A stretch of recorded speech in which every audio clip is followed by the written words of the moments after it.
it looks like we've reached the season finale of this entire Super Smash Brothers drama. And Dr. Allen released a statement. We're sure as hell not going to go through the whole thing because it's like 30 pages. I'm actually not even going to go super in depth in terms of the two sides that we're dealing with here, Dr. Allen, and it seems like a good amount of the Smash community, because no matter what, everything really just comes down to they said. And I would rather focus a little bit on what it looks like Panda Global was attempting to do and how all of this is going to affect what Nintendo's next step is. So Dr. Allen just starts off by saying he's no longer CEO of Panda. He says, if there's anyone who's interested in purchasing my shares of Panda, please reach out to the company. Divesting is a complex process that takes time. I had brought up in my last video about how this is a necessary step for the future of Panda Global.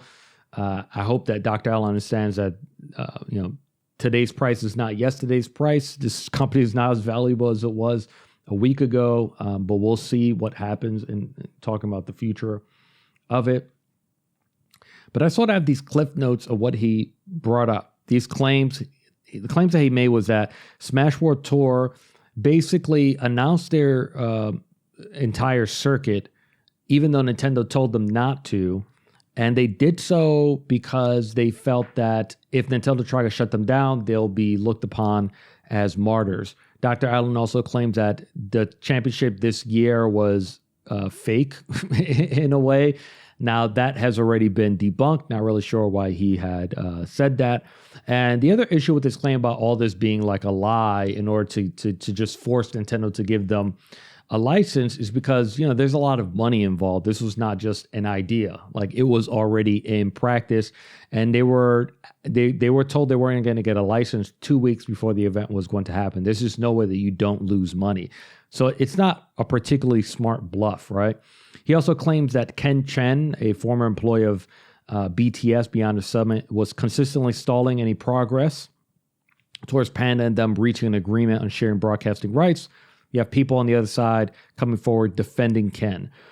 He also claims that he never strong-armed TOs, tournament organizers, politely accepted the decisions to not join Panda Global and even help them further their own events.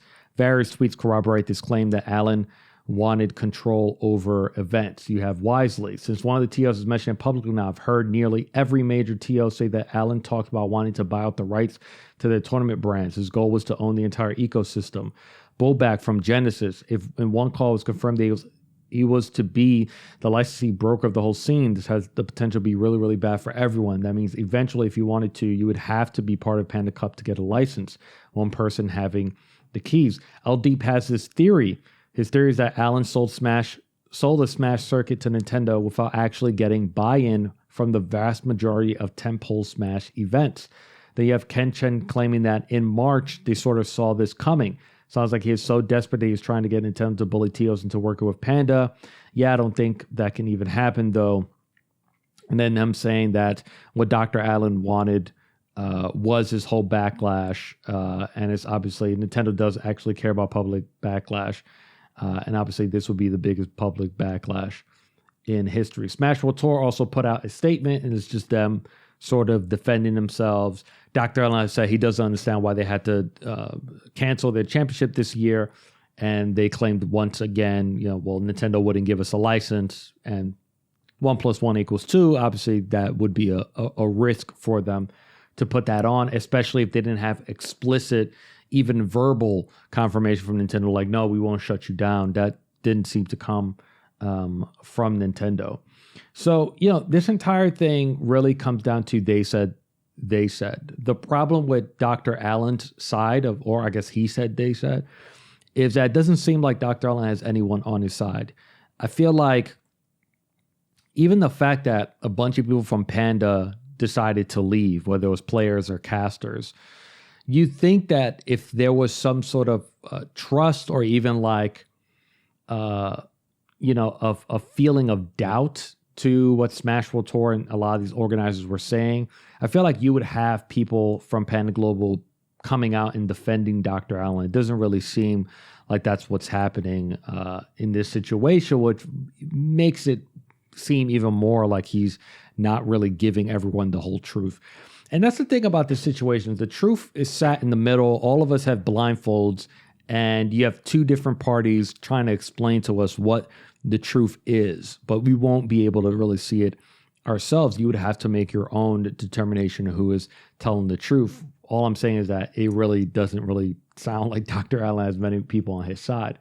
Now, one thing that's also interesting, this part at the bottom with Nintendo.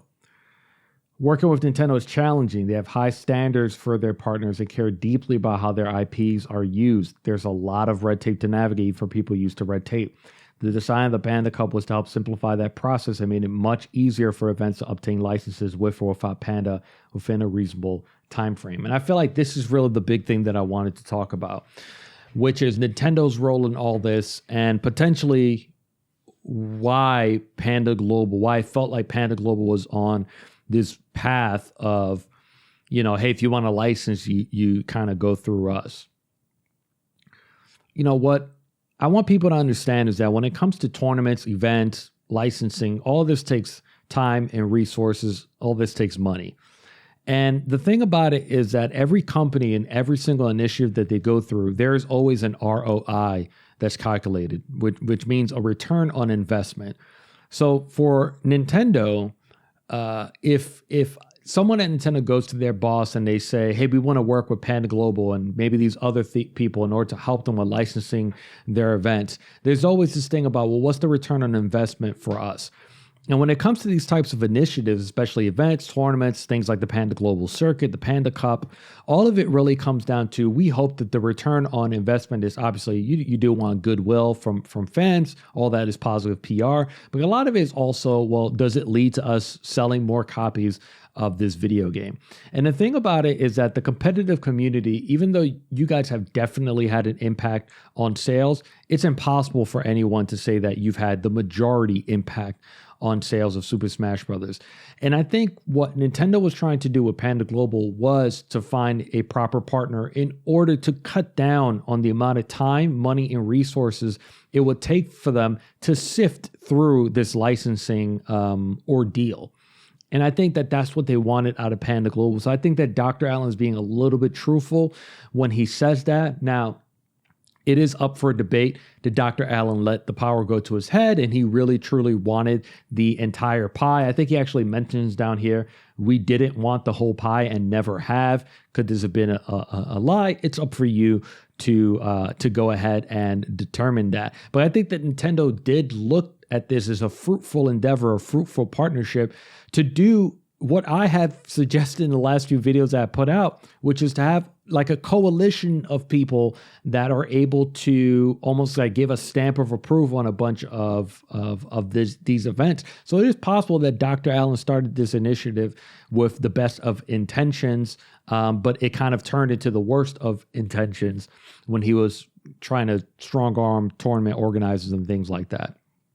I think one of the other reasons why Nintendo was trying to make something like this happen is because, you guys as the Smash community are extremely vocal. It's like people knocking on the door. Eventually, you just can't ignore that door anymore. And I think for Nintendo, they understand that, yes, there is a really good vocal group of people that want to be able to run these events. And by proxy, they have to, from Nintendo, they have to respond accordingly. And part of that is granting licenses and sort of keeping your finger on that pulse. And the thing about it is that I do personally believe that this is going to be the next Super Smash Brothers game. I don't believe that Nintendo's creating a Smash game right now from scratch.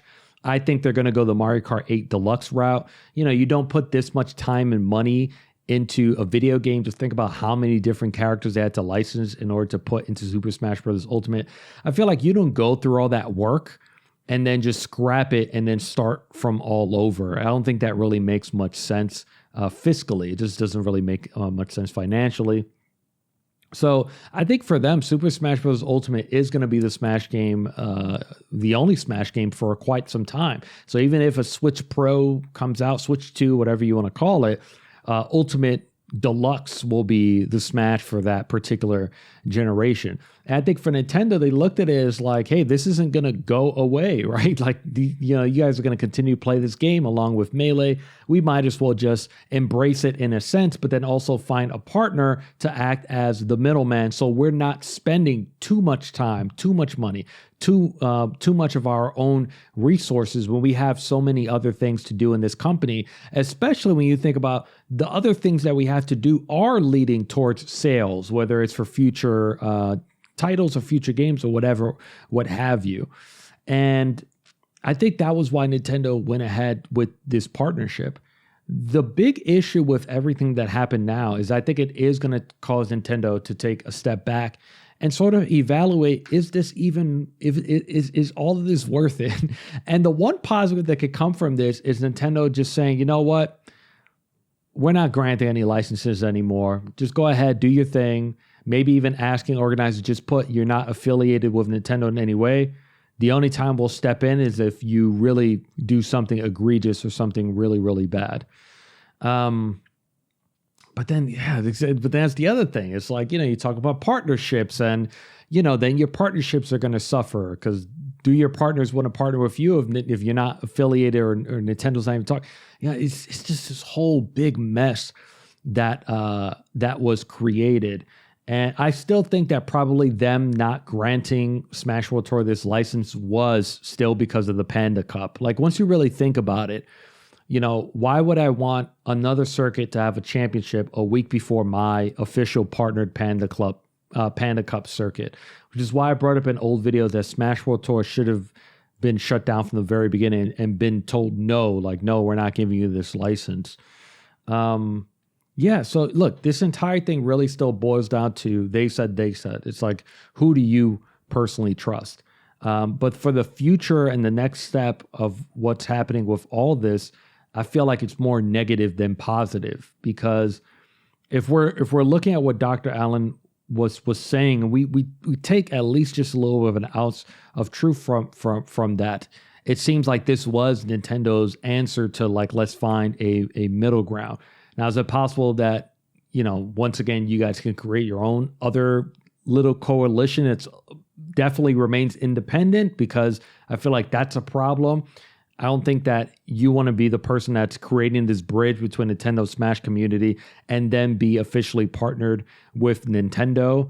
I don't like that. I don't think that's really the right way to go. I think it's important for you to remain independent and just act as an intermediate between these two separate parties.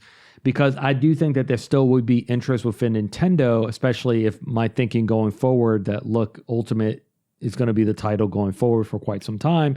And as I said, this isn't really going to go away. Smash community is going to continue. They're going to find a way.